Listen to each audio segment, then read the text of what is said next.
Hei! Salutare!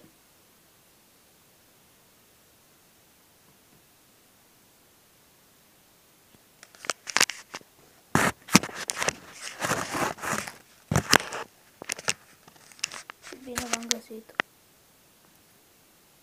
Eu sunt Laur și astăzi facem un videoclip cum să faci un hot dog. Aveți nevoie de crembuș normal. Trebuie să fie proaspeți.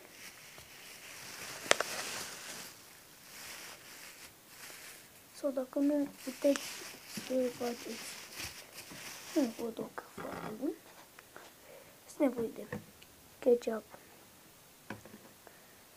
muștar și pâine pentru mult. Și odată luați un pic de pâine.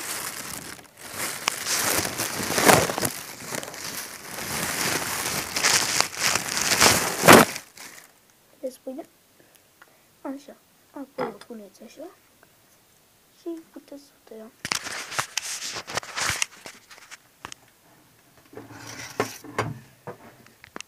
Aveți nevoie de încuțit.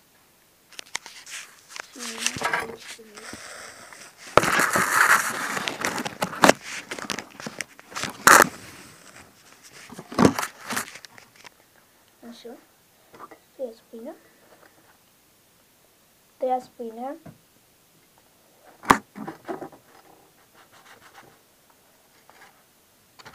Așa, tăiați cam la 25 de centimetri. Cam așa.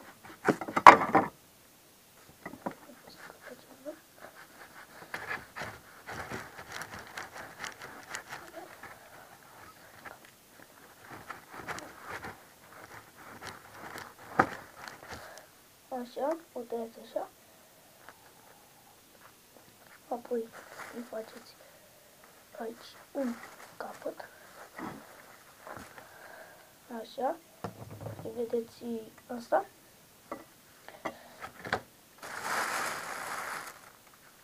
Vedeți? Apoi băgați cremuștul. Încercați metoda de a tăia puțin din cremuș să fie mai multă carne în acest cremuș. Deci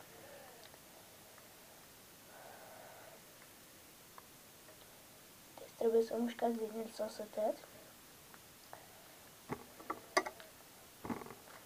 Puneți în el să fie mai gustos. Și apoi puneți ketchup.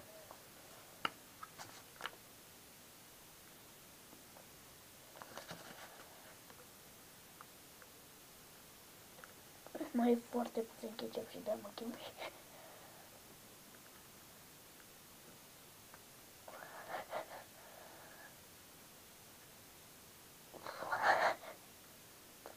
Nu vă trebuie foarte mult. Apoi luați muștarul. Stație de crembuști. Așa.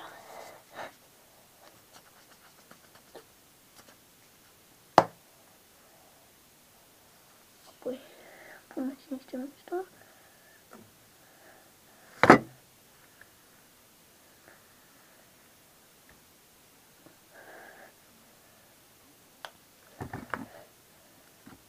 Și vedeți că ați obținut un hot dog foarte bun și foarte gustos.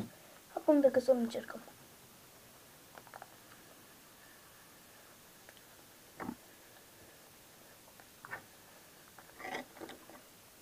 Foarte bun, dacă v-a plăcut nu uitați să apăsați butonul de like. Dacă nu v-a plăcut puteți să dați dislike, să vă abonați. Și noi ne vedem data viitoare.